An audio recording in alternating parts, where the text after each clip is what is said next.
This is probably one of the most iconic franchises of all time, the Teenage Mutant Ninja Turtles.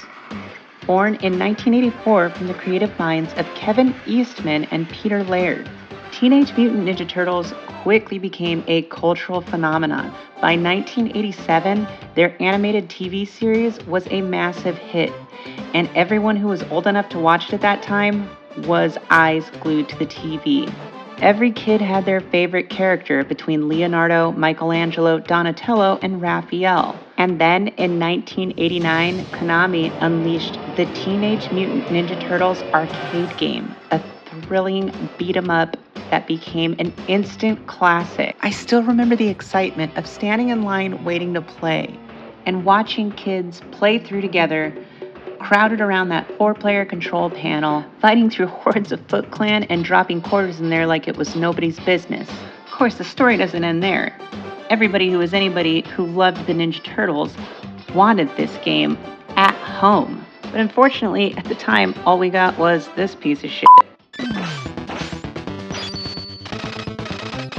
But to be honest, since I've gotten older, I have actually come to appreciate it a lot more. Though at the time it was a grave disappointment. However, in 1990, to my surprise, I saw on the shelf of a KB Toys Teenage Mutant Ninja Turtles 2, the arcade game. And I couldn't believe my eyes. How had I not heard of this? How did I not know? But there it was, and it had just been released. Now, feeling a little bit betrayed by the first release of the game, I had my doubts as to whether or not this was going to be anything like the arcade version. Now, keep in mind, this is way before the internet existed. All we had was magazines and TV. I don't remember how I ended up getting it, but what I do remember is how it lived up to the arcade version. And it turns out it wasn't the only port. But we're going to talk more about that today, so let's find out how these console ports held up on arcade versus console in our final episode of Season 1. Nice night. Pizza Dude's got 30 seconds. Teenage Mutant Ninja Turtles. Teenage Mutant Ninja Turtles. Teenage Mutant Ninja Turtles. Heroes in a half shell. Turtle power. They're the world's most vicious, uneasy. Relief. They're heroes in a half shell and they're equipped. When the evil shredder attacks, these turtle boys don't cut 'em no slack. Teenage Mutant Ninja Turtles. Splinter taught them to be ninja team. He's a radical rat. Leonardo leads, Donatello does machines. That's a fact check. Raphael is cool but rude. Give me a break. Michelangelo is a party dude. Teenage Mutant Ninja Turtles. Teenage Mutant Ninja Turtles. Teenage Mutant Ninja Turtles. Heroes in a half shell. Turtle power. Arcade versus console. Let's kick shell! Welcome back to the channel, Gamer Fam, and our final episode of Arcade versus Console is upon us of the season. That's right, this episode is going to end the first season of Arcade versus Console. And to be honest, I wasn't even sure if I was gonna make it through this season. So it's pretty cool that we were able to make it this far. But enough with that. If you guys enjoyed this video, please make sure to leave a like. And if you like the content on this channel and you're not subscribed, please consider subscribing. As you saw, this episode is gonna be about Teenage Mutant Ninja Turtles. And boy, do I remember the good old days when you used to have to wait for things to come on television at a certain time and you couldn't miss it. Well, as a kid growing up in the 80s, I was definitely into TMNT. And I even have some cool gear that I'm gonna share with you guys, which somehow managed to stay with me from the time I was a little kid, like a lot of things did somehow. But for a quick synopsis of what we're gonna cover in this episode, you can expect to see some cringy commercials, good history, and obviously, we're gonna do a comparison of the arcade game to the console ports and talk about some of the things that made Ninja Turtles what it is today and what made the game so great. So without further ado, let's kick some shell. That didn't work out how I wanted it to. So without further ado, let's kick some shell. Historically, 89 to 90 were busy years. I mean, just a few bullets here. We had Desert Shield kickoff. We had Buster Douglas knock Mike Tyson out in what was supposed to be a warm-up fight. Huge art heists. What? And people who were practically undiscovered rise to great fame through this show called In Living Color. And who remembers this? Roseanne Barr sang the national anthem, and I don't think she wanted to. And everybody became a country fan. Of course, who could forget Home Alone was released? A matter of fact, you might be interested in this too. I have no idea what just happened, but Christmas in the 80s was incredible, especially if you were in the mall. The eye-catching deco and scenery was absolutely breathtaking, and you got to see all the newest stuff out on the floors. And it was truly a sight to see. There was nothing cooler than people watching, especially as a younger kid. Well, and of course, toys. 89 to 90 was a pivotal year, and it was also a time when some of the greatest games were coming out on these consoles and in the arcades. Teenage Mutant Ninja Turtles in the arcade was no exception. And since everything was word of mouth and hanging out, I mean, you're looking at how word got around. Not every kid had full access to magazines or cable TV. But the holidays were usually the times that you were going to see the absolute latest and greatest in gaming technology. And during this time, Nintendo was kind of the king of the hill when it came to consoles. Let's take a look at the top 10 arcade games from 1989, starting with number 10, Ninja Gaiden, Buster Bros, or Super Pang. At number 8, Power Drift. Number 7, Sega's Thunderblade. Coming in at number 6, Atari's Hard Drive-In, which is kind of hard to believe. And smack dab in the middle at number 5, R-Type 2. Coming in 4th place, Strider. And in 3rd, Final Fight. Right behind our 2 Capcom titles is Sega's Golden Axe. And in 1st place, that's right, you guessed it, Teenage Mutant Ninja Turtles. And here's a fun fact for you, there was actually prototypes of The Simpsons circulating in arcades at this time. In the not too distant future, somewhere in time and space, J.G. Lion and her arcade pals are caught in an endless chase. If you're wondering how she eats and breathes and other science facts, la la la, just repeat to yourself, it's just a show. I should really just relax. For cringy commercial theater, cringy commercial theater.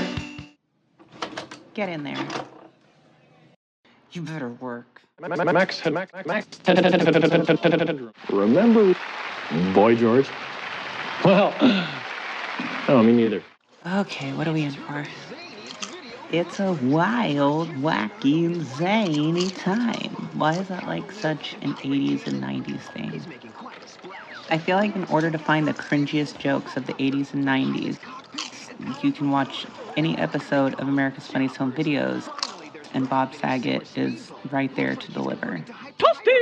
R.I.P. Bob. Oh, Leonardo, you silly bitch. The turtle bubble bomber. No way. Bubble bomber drops smoke-filled bubble bombs. Boom! A really awesome jet with really awesome bombs. And that brings us to another great vehicle.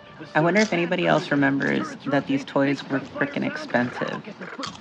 And games too. I feel like people forget how expensive games used to be in the 80s and 90s. I hate soup jokes. Ultras improved your favorite. Oh, here it is, here it is, here it is.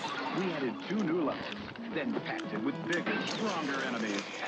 It's funny because I saw the game in the store first, and then I started seeing commercials in magazines. And crime-fighting scenes like the Ninja Castle. Come to think of it, I think I got this for Christmas.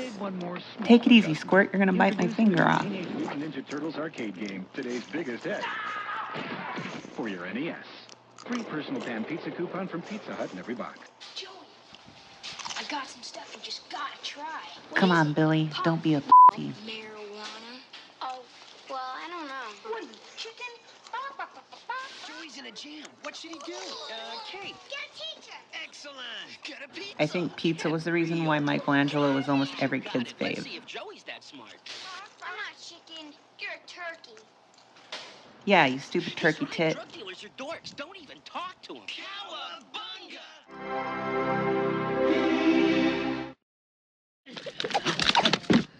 Oh, a fellow checker, eh?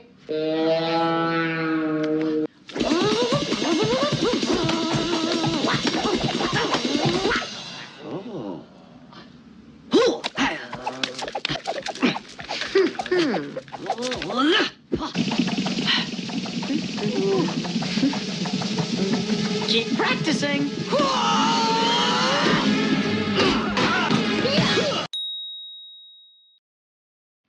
Okay, so let's go over some turtle trivia while we check out some of my old gear. This is a folder that somehow survived my elementary school tenure, and I'm sure there's going to be some magical treasures inside.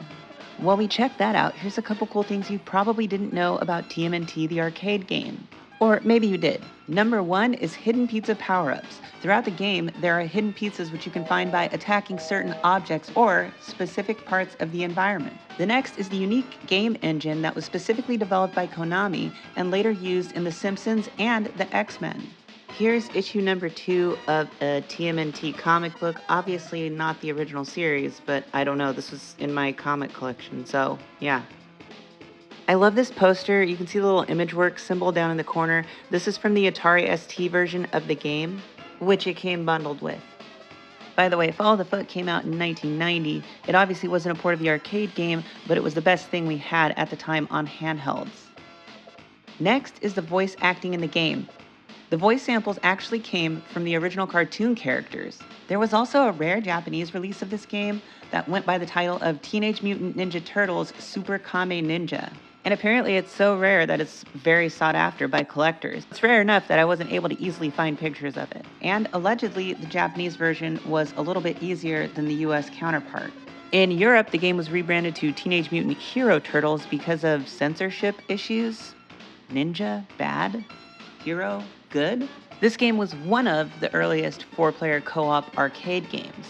In US arcades, because the game was so big, there were a ton of customized TMNT cabinets that featured neon green joysticks, buttons, and a ton of other really fancy upgrades that arcade operators would put on these to make them cool and more attractive. Surprisingly enough, these altered versions of the arcade cabinet are very sought after by collectors because of the fact that they came out of the arcades at that time, and very much represented the popularity of the game and culture. There was also an unused intro theme song, which a lot of people don't know about, which allegedly was due to licensing before they got the rights to the original song.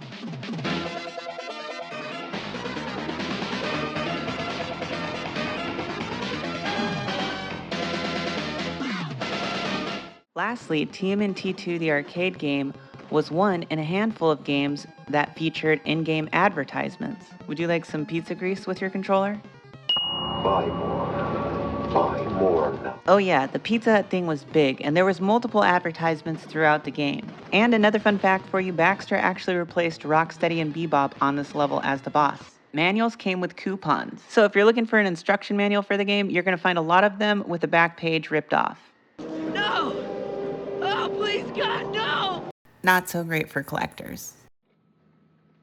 I think the port that everyone from that era remembers most is the NES port. It was a wide release and the most definitive port that was readily available to everyone. And it worked with the Konami code. By the way, some of you might remember this, but the arcade game actually had this really weird exploit where you could put quarters in and hold all of the player buttons down and it would give you like a credit hack, basically. It was more of an exploit. Anyways, a year after the game came out in the arcade, we got this release and were able to play it at home. This was a huge deal coming from the TMNT game that we had before that, which was released in '89. Anyways, let's check out some of the uncommon but notable ports before we move on. The MS-DOS version looked cool, but it was lacking in the sound department, and it didn't have the smooth gameplay of the NES version.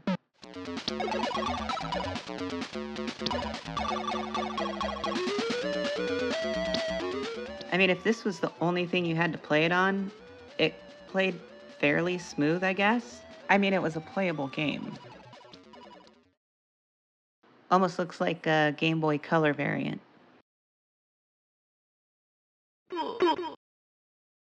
Amiga was almost as good as the Atari ST, except for the Atari ST had the continuous music. Other notable ports not from that era would definitely be Arcade 1-Up, as they brought it back into the arcade format, obviously 3/4 scale, which was a magical feat for many people. And if you didn't know, in TMNT 2 Battle Nexus, there's a hidden version of the arcade game. It was later released on the Xbox Live platform and obviously then the Cowabunga collection. Just looking at these, it's obvious that the arcade version from this era is always going to outshine the console port. But I've got to say, for what the Nintendo was, they really pulled off a nice port.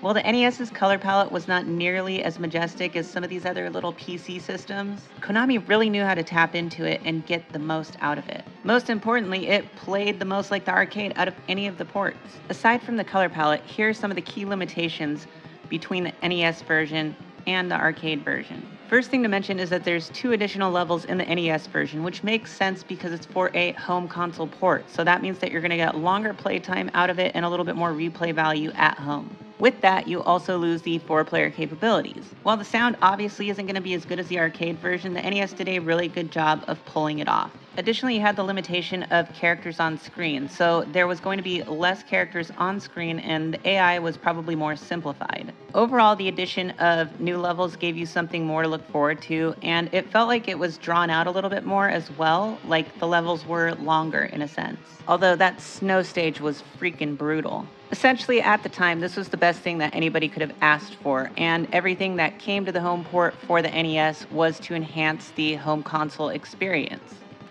Overall, I think that the NES port was an impressive effort to bring the arcade version home. Sure, you didn't get all the pizzazz of the arcade graphics, but the game itself was there. And they even threw in extra levels. As far as the smoothness and gameplay goes, I think that this is the best and most faithful version when it comes to an arcade port at home. And it definitely made up for the first TMNT game that we got on the NES, which was Dookie.